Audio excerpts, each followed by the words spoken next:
السلام علیکم ورحمۃ اللہ وبرکاتہ۔ معزز سامعین، انسان پر اللہ تعالیٰ کی بے شمار نعمتیں ہیں، لیکن ایک ایسی نعمت جس کے بارے میں اللہ کے پیغمبر نے رب تعالیٰ سے پوچھا، مولا اگر تیرے بندے تجھ سے تیری نعمتوں میں سے مانگیں تو کون سی نعمت مانگیں؟ تو آپ جانتے ہیں کہ اللہ رب العزت نے کس نعمت کا انتخاب فرمایا، پھر وہ پیغمبر کون تھے جنہوں نے اللہ رب العزت سے گفتگو فرمائی، نعمت کے بارے میں سوال کیا۔ اگر آپ جاننا چاہتے ہیں تو پھر آپ ہماری اس ویڈیو کو مکمل سنیں۔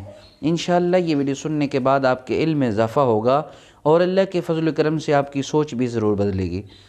معزز سامعین، انسان پر اللہ رب العزت کی بے بہا نعمت ہے، جس کو اللہ تبارک و تعالی نے قرآن پاک کے اندر بھی بیان فرمایا ہے۔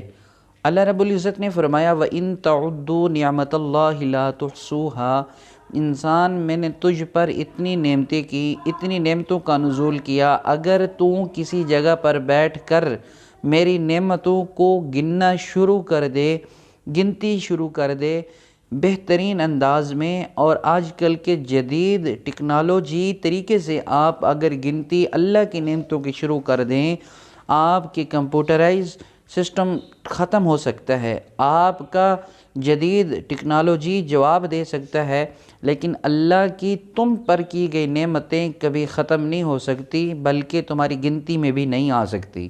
اللہ نے قرآن کے اندر یہ بیان فرمایا ہے۔ لیکن اللہ تبارک و تعالی کی بہت بے شمار نعمتیں انسان پر ہونے کے باوجود آج انسان ناشکرہ بن چکا ہے، انسان رب کو ناراض کرنے والا بن گیا ہے، اس لیے انسان پر انسان کے رزق کو تنگ کر دیا گیا ہے، انسان کا ہاتھ تنگ ہو گیا ہے، زندگی مشکل ہو گئی ہے۔ تو دوستو، اللہ تبارک و تعالیٰ کے پیغمبر ہیں حضرت موسیٰ کلیم اللہ۔ آپ سب جانتے ہیں اللہ کے جلالی پیغمبر ہے، رب سے محبت کرنے والے ہیں اور اللہ ان سے محبت فرماتے ہیں۔ حضرت موسیٰ کلیم اللہ نے اللہ تبارک و تعالیٰ سے ہم کلامی فرمائی، گفتگو فرمائی، اور اللہ رب العزت کے پیغمبر نے جو سوال پوچھا وہ بڑا ہی حیران کن تھا اور دنگ کر دینے والا تھا عقل کو۔ وہ کیا بات تھی؟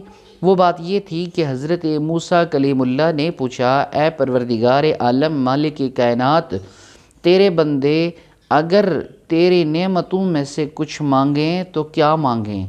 نعمتیں تو اللہ کی بہت ساری انسان پر ہیں، لیکن اللہ کے پیغمبر نے مسئلہ ہی حل فرما دیا۔ پروردگار اے باری تعالیٰ، مالک کائنات، اگر تیرے بندے تجھ سے تیری نعمتوں میں سے کوئی ایک چیز مانگیں تو وہ کون سی چیز ہونی چاہیے اور کیا مانگیں؟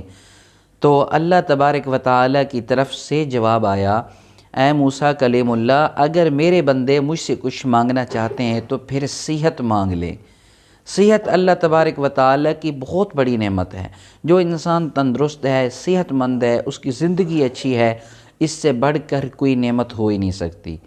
اگر ایک انسان کے پاس مال، دنیا، دولت، شہرت، عہدہ، بینک بیلنس، گاڑیاں، جائیداد سب کچھ ہے، لیکن صحت نہیں ہے، انسان تندرست نہیں ہے، وہ ساری دولت، وہ ساری شہرت، وہ ساری دکانیں، وہ ساری جائیداد، پراپرٹی، بینک بیلنس سب بیکار ہے، اس کا کسی کام کا بھی نہیں ہے۔ لیکن اگر انسان کنگال ہے، انسان کے پاس 2 وقت کی روٹی بھی نہیں ہے کھانے کے لیے، لیکن انسان صحت مند ہے، انسان تندرست ہے، انسان کو کوئی بیماری لاحق نہیں، یقین مانے وہ دنیا کے دولت مند، شہرت یافتہ عہدیداران سے بہترین اور اچھی زندگی بسر کر رہا ہے۔ تو دوستو، جب بھی آپ اللہ سے کچھ مانگیں تو پھر اللہ سے صحت والی زندگی مانگیں، اللہ سے کچھ بھی مانگیں تو پھر رب سے صحت والی، تندرستی والی زندگی مانگیں۔ صحت انسان کی بہت بڑی دولت ہے اور رب تعالیٰ کی بہت بڑی نعمت ہے۔ امید ہے دوستو آپ کو یہ ویڈیو اچھی لگی ہوگی۔ آپ کو اگر یہ ویڈیو اچھی لگی ہے، آپ ہماری اس ویڈیو کو لائک کر دیں، چینل کو سبسکرائب فرما دیں، آپ ہماری اس ویڈیو کو صدقہ جاریہ سمجھ کر اپنے دوستوں تک ضرور شیئر کر دیں۔ اللہ رب العزت سے دعا ہے اللہ تبارک و تعالی مجھے، آپ کو، ہم سب کو اس دنیا کے اندر رہتے ہوئے آخرت کی تیاری کرنے کی توفیق عطا فرمائے۔ السلام علیکم ورحمۃ اللہ وبرکاتہ۔